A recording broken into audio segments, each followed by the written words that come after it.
최근 검색어 순위에 오르기도 하며 많은 이에게 관심받고 있는 용어 디지털 트랜스포메이션. 대체 디지털 트랜스포메이션이 무엇이길래 사람들의 이목이 그토록 집중되는 걸까? 디지털 트랜스포메이션은 디지털 기술을 사회 전반에 적용을 해가지고 전통적인 사회 구조를 혁신시키는 것을 의미합니다. 사람이 경험으로 인해서 처리하는 많은 일들을 데이터로 만들고 통찰력을 얻어서 기술이나 장비, 그 다음에 솔루션을 결합해서 가장 효율적인 방법으로 운영의 원칙을 바꾸게 되는 겁니다. 디지털 트랜스포메이션을 위해서는 아날로그 형태를 표준화, 모듈화하는 것에 더불어 산업 ICT를 활용하는 디지털화까지 총 3단계를 거쳐야 한다. 이제 스타벅스 사례를 좀 말씀을 좀 드리면, 보통은 저희가 가서 커피점에 가가지고 저 아메리카노 주세요, 자기가 원하는 거 주고 줄 서서 기다리고 뭐 벨 소리 나오면 그거 아주 기다리고 이렇게 해서 외부로 사이렌 오더라 그래가지고 실질적으로 굉장히 많은 자기의 정보들을 입력하게 돼 있거든요. 페이먼트나 자기가 즐겨 먹는 거라든지 데이터가 굉장히 많이 사용이 되고, 그래서 그 사람의 맞춤형으로 맞춤화가 좀 됩니다. 선한 영향입니다. 고객이 공감해야 되거든요. 내가 단순하게 불편하고 내가 편리하니까만 하는 것이 아니라, 뭐 아까 그 스타벅스 같은 경우에는 환경을 굉장히 생각을 많이 하거든요. 그래서 소비자 모든 구매 주권 자체가 소비자로 넘어왔기 때문에 기본적으로 다른 사람을 공감하면서 뭔가 할 수 있는 선한 영향력 쪽으로 굉장히 많은 기업들이 간다. 그래서 착한 디지털이라는 게 굉장히 좀 중요하고요. 개인화 맞춤형으로 많이 바뀝니다. 그 사람이 원하는 여러 가지를 놓고 더 분석을 해서 추천 서비스를 만들어주고 어떤 새로운 어떤 고객의 경험 이런 걸 강화하는 쪽으로 가신다고 보시면 될 것 같습니다. 이처럼 우리 생활 깊숙이 들어와 있는 디지털 트랜스포메이션의 활약은 생각보다 많고 점점 더 그 영역을 확장해 나가고 있다. 특히 코로나19로 인해 비대면 활동이 늘어남에 따라 디지털 트랜스포메이션이 삶에 미치는 영향력은 무서운 성장 속도를 보인다. 스마트폰에 흔히 깔린 배달앱은 물론 넷플릭스와 유튜브 같은 영상 서비스에서도 디지털 트랜스포메이션의 사례를 쉽게 찾아볼 수 있다. 영상 서비스 플랫폼의 경우 해당 사용자가 즐겨보는 콘텐츠를 분석하고 데이터를 수집하여 정보를 만든다. 이후 정보 데이터에 근거한 맞춤형 결정을 제공하여 사용자의 취향에 꼭 맞는 서비스를 선보인다.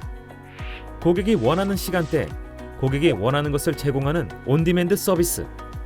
이 또한 디지털 트랜스포메이션의 일부다. 하지만 현재까지도 전혀 의식하지 못하고 버려지는 데이터가 많다. 때문에 알짜배기로 수집된 데이터 재산 대신 경험이나 감에 의존한 의사결정도 수두룩하다. 효율적인 운영이 중요한 이 시대에 디지털 트랜스포메이션은 데이터 자원이 허무하게 버려지거나 새어나가는 것을 방지해준다. 디지털 트랜스포메이션이라는 말은 IBM 기업가치연구소에서 정의한 바가 있다. 이후 2016년 다보스 포럼에서 클라우스 슈밥 박사가 4차 산업혁명에 대해 이야기한 후로 더욱 주목받기 시작했다. 이후 4차 산업혁명 10년의 변화가 과거의 50년간의 변화보다 클 것이라는 예측이 점점 현실화되어 가고 있으며, 이 중심에는 디지털 트랜스포메이션, 바로 디지털 변혁이 있다. 전통적인 사회적 구조를 혁신시키는 디지털 변혁. 오랜 세월 조금씩 진화하며 발전해온 만큼 한마디로 정의하기에는 모자랄 정도로 미래 변혁의 가치는 무궁무진하다. 전통시장을 예를 들어 보면 전통시장을 묶어서 거기에서 이제 배달 서비스가 나오기 시작합니다. 배달 서비스가 나오면 거기에 굳이 내가 주차를 하러 가지 않아도 되고 실질적인 매출이 생기게 되고 투명해지는 거죠. 굉장히 많은 것들이. 그리고 어떤 제품은 잘 안 팔리니까 이건 더 개선을 해야 된다는 마케팅 포인트도 생기고, 일반 소비자들이 거기에 리뷰를 통해 가지고 개선 사항도 나올 수가 있고, 또 과일이라든지 이런 것들을 레귤러하게 구독 경제로 바꾼다든지, 그러면서 실질적으로 전통시장을 활성화시키면 거기에 굉장히 많은 선순환적인 요소가 가미될 수가 있다. 국가 아동 학대 시스템이라고 있거든요. 아동 학대가 보통 이런 심각하게 일어나는 건 제약대로 이루어지는 케이스가 많기 때문에 신고된 데이터나 이런 거를 기반으로 해서 제약대가 일어날 확률을 높은 것을 찾아서 실질적으로 현장에 가서 보고 그것을 잘 기록하고 그거를 잘 만들어갈 수가 있습니다. 소상공인 시장진흥공단에 따르면 전국 1,450개 전통시장의 일평균 매출액은 2017년 기준 5,125만 원에 머물렀고 상점 개수는 2006년 1,610곳에서 2017년 1,450곳으로 매년 줄었다고 전해진다. 한편 동기간대 온라인 쇼핑 하루 거래액은 2,580억 원, 연간 거래액은 94조 1,857억 원을 기록했다. 쇼핑에도 트랜스포메이션이 일어난 것이다. 이에 따라 파리만 날리던 전통시장에서도 지역 상권을 살리기 위한 착한 변혁, 디지털 트랜스포메이션에 바람이 불기 시작했다. 전통시장의 젊은 상인들이 시장 어플을 만들고 소비자들의 주문을 받아 시장에 대한 접근성을 높였다. 이뿐만이 아니다.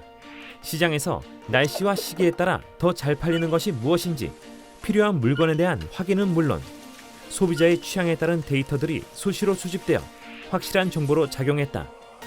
이처럼 시장에서의 디지털 트랜스포메이션은 맞춤 서비스를 제공하여 소비자들의 만족도를 향상시키고 있는 것이다. 아날로그의 디지털화가 가져온 변화이다. 더불어 디지털 변혁은 시장의 열 관리까지 효율적으로 관장한다. 매년 각 지역에서 일어나는 안타까운 화재를 막고 소상공인들의 안전에까지 청신호를 가져다주는 시대가 온 것이다. 이처럼 전통적인 사회 구조를 혁신시키는 것, 저비용으로 지역사회에 공헌하는 것, 이것이 디지털 트랜스포메이션이 추구하는 옳은 방향이다. 특히 코로나19 장기화로 복지 사각지대에 놓인 고령층과 결식아동, 장애인 등 취약계층의 고통이 더욱 커지고 있는 이때 디지털 트랜스포메이션은 해결의 열쇠가 될 수 있다. 단절된 모든 것들을 포털화, 플랫폼화한다면 정부의 돌봄 서비스가 필요한 계층이 있는 곳에 비대면으로 인한 피해가 생기지 않도록, 관심이 끊기지 않도록, 소외되지 않도록 항시 살펴보고 관리하는 것이 가능하다. 한국의 디지털 전환은 사실 다른 어떤 나라보다 매우 효과적으로, 효율적으로 저는 진행되고 있다고 생각을 하고 있습니다. 우리나라가 사실 전 세계적으로도 전자정부 부문에서는 1위이고, 공적 마스크 배급 같은 경우를 보더라도 이제 주민등록 정보와 약국의 재고 정보라는 것들이 이제 빨리 연동될 수 있는 시스템을 갖추고 있는 나라가 전 세계적으로 정말 손가락을 꼽을 정도로 적거든요. 그런 면에서 우리나라의 디지털 전환이 정말 잘 진행되고 있다고 생각을 하고 있습니다. 이렇듯 산업 발전뿐만 아니라 사회 문제까지 해결하여 공익적 가치를 높이는 디지털 트랜스포메이션. 그 다음에 이제 두 번째는 어떤 것이 있냐면은 정부에서 이제 보조금 주는 사업들을 굉장히 많이 하잖아요. 너무나 많은 서류가 들어오고 너무나 많은 것들이 들어오기 때문에 AI로 해가지고 서류 자동화 시스템을 만들어주면 굉장히 효율적으로 빠른 시간 내에 그런 거를 할 수가 있겠죠. 한국의 디지털 기술을 활용해서 어떻게 좀 더 많은 보편적으로 많은 사람들이 누릴 수 있고 또 공적인 공간들을 늘릴 수 있을까, 이런 고민들을 좀 함께 해주셨으면 좋겠고, 그 과정에 시민들이 어떤 역할들을 할 수 있을까, 이런 고민들을 좀 같이 해주셨으면 좋겠습니다. 지금까지 한국 사회가 발전하는데 정부가 정말 주도적인 역할을 해왔다면 이제 앞으로 더 복잡해지고 더 다양해지는 시기에서는 더 많은 시민들이 역할을 같이 할 수밖에 없는 세상으로 가야 될 것 같거든요. 디지털 기술에서도 더 많은 시민들이 기술에 대해서 더 많이 이해하고 더 많이 주도적으로 활동할 수 있는 공간들이 늘어날 수 있도록, 소위 말하는 디지털 시민, 디지털 주권을 가진 시민들이 늘어날 수 있는 환경을 만드는 역할들을 정부가 좀 더 관심을 가지고 해주셨으면 좋겠습니다. 그 네트워크 효과라는 게 있습니다. 처음에는 좀 에러도 많이 나오고 실질적으로 좀 부정확하게 나옵니다. 근데 데이터가 점점 많이 쌓이고 알고리즘으로 바뀌어지게 되면 그게 점점 좋아져서 그렇게 됩니다. 그래서 정부에서 하려고 하는 많은 사업들이 플랫폼화되고 사회의 많은 부분들을 실질적으로 해결할 수 있다. 2021년 이제 제대로 변혁할 순간이 왔다. 아니, 어쩌면 디지털 트랜스포메이션으로 인해 이미 세상이 바뀌기 시작했는지도 모른다.